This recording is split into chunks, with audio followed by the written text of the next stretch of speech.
स्थानीय निकाय के शिक्षक परीक्षा पास करने के बाद विशिष्ट शिक्षक बने हैं, राज्यकर्मी बने हैं दोस्तों, वो विशिष्ट शिक्षक नियमावली 2023 के अनुसार ही बने हैं, जो 26 दिसंबर 2023 को जारी किया गया था।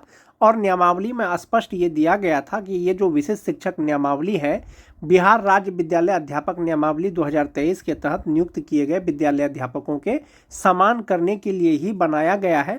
और जो वरीयता का निर्धारण होगा विशिष्ट शिक्षकों में, वो नियमावली के अनुसार ही होगा दोस्तों। विशिष्ट शिक्षक नियमावली 2023 का पॉइंट नंबर 7 में दिया गया है दोस्तों वरीयता निर्धारण को लेकर के, और उसी के अनुसार वरीयता निर्धारण होगा। जहां तक बात सक्षमता 1 और सक्षमता 2 पास विशिष्ट शिक्षकों का है, उसके बारे में बाद में चर्चा करेंगे। फिलहाल विशिष्ट शिक्षक में वरीयता का निर्धारण जो होगा वो नियमावली के 7.1 के अनुसार होगा। जिला स्तर पर विशिष्ट शिक्षकों की एक वरीयता सूची संधारित की जाएगी, यानी जिला स्तर पर विशिष्ट शिक्षकों का जो सीनियरिटी लिस्ट है वो तैयार किया जाएगा।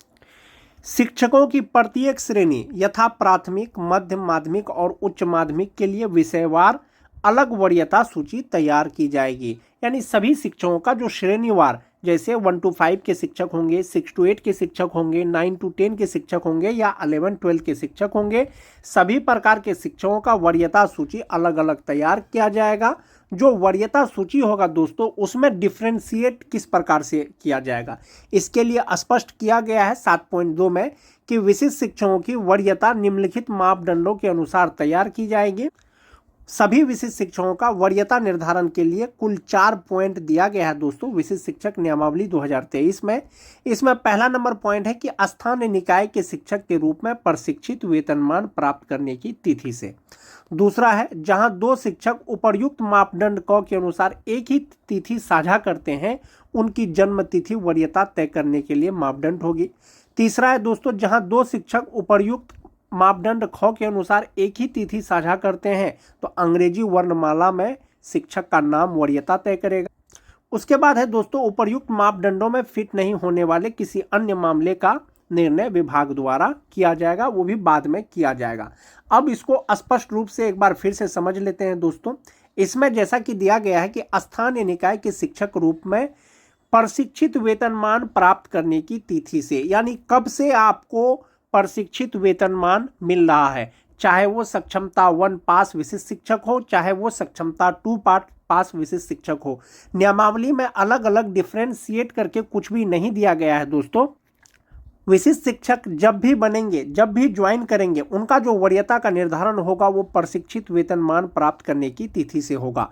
जैसे बहुत लोग 2003 से लेकर के 2005 तक के स्थानीय निकाय के शिक्षक परीक्षा देकर के कुछ लोग विशिष्ट शिक्षक बन गए, कुछ लोग विशिष्ट शिक्षक नहीं बने, लेकिन उनको प्रशिक्षित वेतनमान जो है मान जाते हैं उसको 2011 से मिल रहा है, 2012 से मिल रहा है या 2013 से मिल रहा है। और चूंकि वो स्थानीय निकाय के शिक्षक के रूप में सक्षमता 1 का परीक्षा नहीं दिए और वे सक्षमता 2 का परीक्षा दिए और पास कर गए, और सक्षमता 1 में टीईटी पास कोई शिक्षक मान जाते हैं कि वो विशिष्ट शिक्षक बन गए हैं। तो ऐसा नहीं है कि जो टीईटी पास शिक्षक है वो सक्षमता 1 पास करके विशिष्ट शिक्षक बने हैं और वे जो 2003 से लेकर के 2005 तक के जो स्थानीय निकाय के शिक्षक सक्षमता 2 पास करके जो विशिष्ट शिक्षक बने हैं उससे सीनियर हो जाएंगे। ऐसा नहीं है। सक्षमता 1 परीक्षा पास कीजिए, सक्षमता 2 परीक्षा पास कीजिए, सक्षमता 3 परीक्षा पास कीजिए। आप जब भी परीक्षा पास कीजिएगा, आपका जो वरीयता का निर्धारण होगा वो प्रशिक्षित वेतनमान की तिथि से ही होगा। ये चीज क्लियर है दोस्तों। दूसरा है, जहां 2 शिक्षक उपर्युक्त मापदंड क के अनुसार एक ही तिथि साझा करते हैं, उनकी जन्म तिथि वरीयता तय करने के लिए मापदंड होगी। जो टीईटी पास शिक्षक हैं दोस्तों 2013 से लेकर के 2015 तक, और स्पेशल उर्दू टीईटी 2016 जिनकी बहाली अनट्रेंड के रूप में हुई थी, सभी शिक्षक का जो प्रशिक्षण पूरा हुआ है दोस्तों वो 31 मार्च 2019 तक उनका प्रशिक्षण पूरा हुआ है। तो संभवतः जो टीटी पास शिक्षक हैं दोस्तों उनका प्रशिक्षण का तिथि एक ही हो जाएगा। ऐसी स्थिति में विशिष्ट शिक्षकों का वरीयता का निर्धारण किस प्रकार से किया जाएगा, इसके लिए दोस्तों विभाग अलग से गाइडलाइन जारी करेगा। लेकिन नियमावली के अनुसार एक चीज ये दिया गया है कि अगर प्रशिक्षण का तिथि एक ही हो तो उनका जन्म तिथि वरीयता निर्धारण में जो है ये कार्य करेगा या मापदंड करेगा।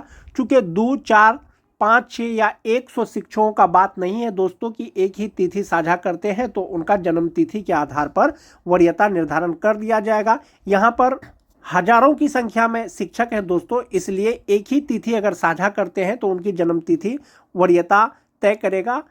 फिलहाल ये नियमावली के अनुसार दिया गया है। हो सकता है आने वाले दिनों में जब वरीयता का निर्धारण हो, विभाग के द्वारा जो है गाइडलाइन जारी किया जाए, लेकिन नियमावली के अनुसार एक चीज़ ये स्पष्ट है कि प्रशिक्षित वेतनमान प्राप्त करने की तिथि से वरीयता का निर्धारण होगा। यानी जो सबसे पहले प्रशिक्षित वेतनमान पा रहे हैं, यानी सबसे पहले जिनको प्रशिक्षित वेतनमान मिल रहा है संभवतः वही सबसे सीनियर होंगे।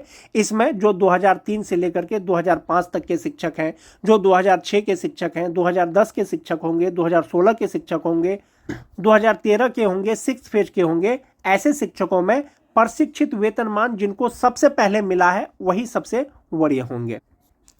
दूसरा चीज है दोस्तों, जहां दो शिक्षक उपर्युक्त मापदंड यानी कि प्रशिक्षित वेतनमान का भी तिथि एक ही हो, उनका जन्म तिथि भी एक ही हो, ऐसी स्थिति में वरीयता का जो निर्धारण किया जाएगा वो अंग्रेजी वर्णमाला यानी नाम का जो लेटर है उसके आधार पर वरीयता तय किया जाएगा।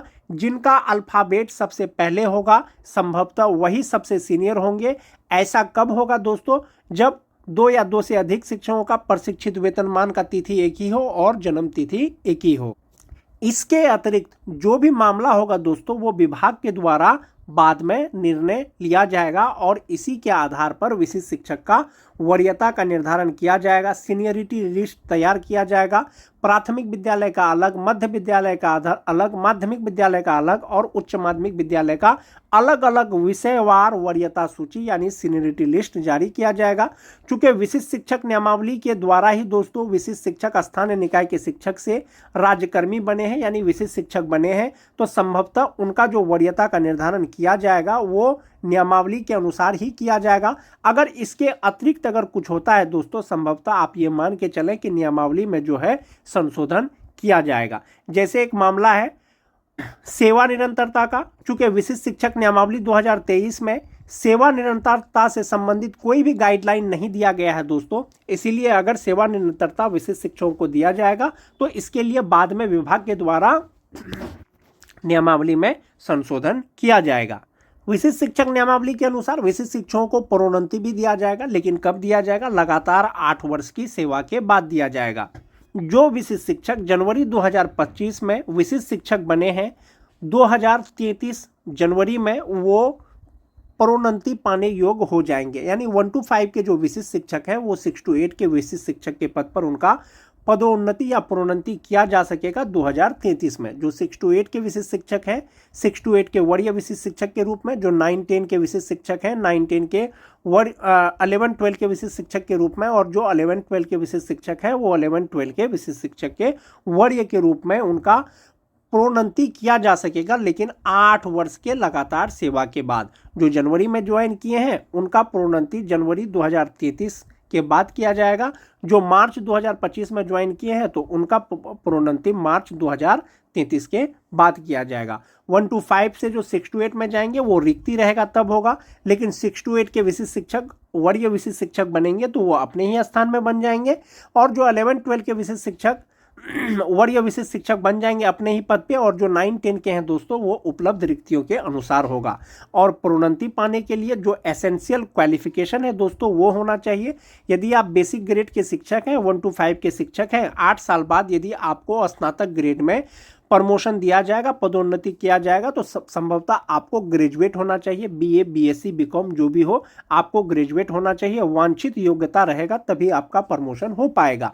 और जो 6 to 8 के विशिष्ट शिक्षक हैं दोस्तों, इसका भी क्वालिफिकेशन जो एसेंशियल क्वालिफिकेशन है वो होना चाहिए, तभी आप विशिष्ट शिक्षक बन पाएंगे। वरीय विशिष्ट शिक्षक जो 9, 10 के विशिष्ट शिक्षक हैं उनका जो 11, 12 में जो उनका प्रमोशन किया जाएगा तो योग्यता के आधार पर किया जाएगा और उपलब्ध रिक्तियों के अनुसार किया जाएगा। नियमावली में यह चीज स्पष्ट किया गया है दोस्तों, अधिकार के रूप में कोई भी प्रोन्नति का दावा नहीं किया जा सकेगा। सभी प्रोन्नति उपलब्ध रिक्तियों के आधार पर ही होगा और विभागीय नीति को ध्यान में रखते हुए किया जाएगा। इसके अलावा सभी प्रोन्नति विभाग की प्रचलित नीति के अनुसार की जाएगी और अपेक्षित योग्यता सहित पात्रता के अधीन होगी। यानी जो योग्यता चाहिए वो होना चाहिए। जैसे कोई 9-10 के शिक्षक हैं दोस्तों, तो उनके लिए सिंपली ग्रेजुएट और बीएड होना चाहिए। यदि 11-12 में उनका पदोन्नति किया जाएगा तो पीजी होना चाहिए, एमए, एमएससी, एमकॉम होना चाहिए, तभी उनका पदोन्नति किया जाएगा। तो नियमावली में क्लियर है दोस्तों, प्रोन्नति का क्लियर है, वेतन संरक्षण का क्लियर है, और जो वरीयता निर्धारण है वो भी नियमावली में ही स्पष्ट कर दिया गया कि वरीयता का जो निर्धारण किया जाएगा वो जिला स्तर पे ही किया जाएगा और प्राथमिक, मध्य माध्यमिक, उच्च माध्यमिक का अलग अलग वरीयता का निर्धारण किया जाएगा। विभाग ने 2024 में ही दोस्तों माननीय शिक्षा मंत्री के द्वारा एक सवाल का जवाब दिया गया, जिसमें ये चीज़ क्लियर कर दिया गया था 20 नवंबर 2024 के ही कि जो राज्यकर्मी होंगे, जो विद्यालय अध्यापक होंगे या विशेष शिक्षक होंगे, वे स्थानीय निकाय के शिक्षक से हमेशा वरीय ही होंगे, क्योंकि विद्यालय अध्यापक और विशेष शिक्षक का जो श्रेणी है वो राज्यकर्मी का श्रेणी है, जबकि स्थानीय निकाय के शिक्षक का जो श्रेणी है वो पंचायती राज अंतर्गत आते हैं। इसीलिए जो राज्यकर्मी है वे स्थानीय निकाय के शिक्षक से यानी नियोजित शिक्षक से राज्यकर्मी वरीय होंगे, ये चीज़ स्पष्ट कर दिया गया था। तो स्थानीय निकाय के शिक्षकों से विद्यालय अध्यापक और विशेष शिक्षक वरीय होंगे। और जहां तक बात विशेष शिक्षकों में वरीयता निर्धारण का है दोस्तों, जैसा कि मैंने आपको पहले बताया कि सक्षमता 1, सक्षमता 2, सक्षमता 3 करके कोई भी चीज़ नियमावली में स्पष्ट नहीं है। संभवतः जो प्रशिक्षित वेतनमान प्राप्त करने की तिथि है उसी के अनुसार वरीयता का निर्धारण होगा। चाहे तो आप सक्षमता 1 पास करके विशेष शिक्षक बनिए, चाहे सक्षमता 2 परीक्षा पास करने के बाद विशेष शिक्षक बनिए, चाहे तो सक्षमता 3 परीक्षा पास करने के बाद आप विशेष शिक्षक बनिए। आप जो वरीय होंगे या आपका जो वरीयता का निर्धारण किया जाएगा वो प्रशिक्षित वेतनमान की तिथि से ही किया जाएगा। दोस्तों, वरीयता का निर्धारण में जो मूल वेतन होता है, बेसिक पे होता है, उसका भी वो भी मापदंड लिया जाता है दोस्तों वरीयता के निर्धारण में।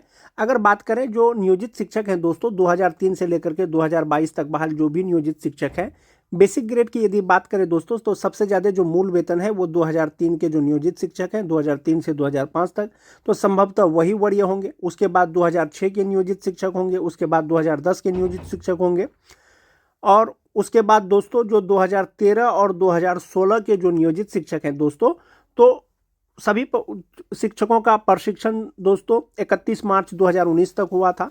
तो उसमें संभवतः जिन्होंने सबसे पहले ज्वाइन किया वो वरीय होंगे नियोजित की तुलना में। और जो 2003 से लेकर के 2010 तक या 2016 तक के जो नियोजित शिक्षक हैं, बहुत से शिक्षक ऐसे हैं दोस्तों जिनका प्रशिक्षण बिल्कुल बाद में पूरा हुआ। जिनका प्रशिक्षण बाद में पूरा हुआ दोस्तों वो कनीय हो गए, जिनका प्रशिक्षण पहले पूरा हुआ वो वरीय हो गए। उसी तरह से दोस्तों यदि विशिष्ट शिक्षकों में बात करें कि विशिष्ट शिक्षकों में वरीय कौन होंगे, तो वरीय एक तो हो गया कि उसका प्रशिक्षित वेतनमान की तिथि तो मापदंड है ही। अगर मूल वेतन की बात करें तो 2003 से लेकर के 2006 तक, 2010 तक और 2022 तक जो विशिष्ट शिक्षक हैं दोस्तों, सबका मूल वेतन एक इंक्रीमेंट के साथ में यहाँ पर दिया हुआ है। संभवतः जिसका मूल वेतन ज़्यादा होगा, जबकि मूल वेतन वरीयता निर्धारण का एक मापदंड होता है, तो जिसका मूल वेतन ज़्यादा होगा संभवतः वही वरीय होंगे दोस्तों। शिक्षा विभाग के द्वारा अब तक जो है कोई वरीयता का सूची जारी नहीं किया गया है दोस्तों, लेकिन विभाग के द्वारा ये पहले भी कहा गया है कि जिला स्तर पर विशिष्ट शिक्षकों का एक वरीयता सूची संधारित किया जाएगा, यानी बनाया जाएगा, जिसमें प्रत्येक शिक्षक की श्रेणी प्राथमिक, मध्य माध्यमिक और उच्च माध्यमिक के लिए विषयवार अलग अलग वरीयता सूची तैयार किया जाएगा। तो आपको आने वाले समय में पता चलेगा कि विशिष्ट शिक्षकों में से कौन वरीय होंगे, जब जिला कार्यालय के द्वारा एक सूची बना करके प्रकाशित किया जाएगा दोस्तों। आज के वीडियो में दोस्तों बस इतना ही। अगर वीडियो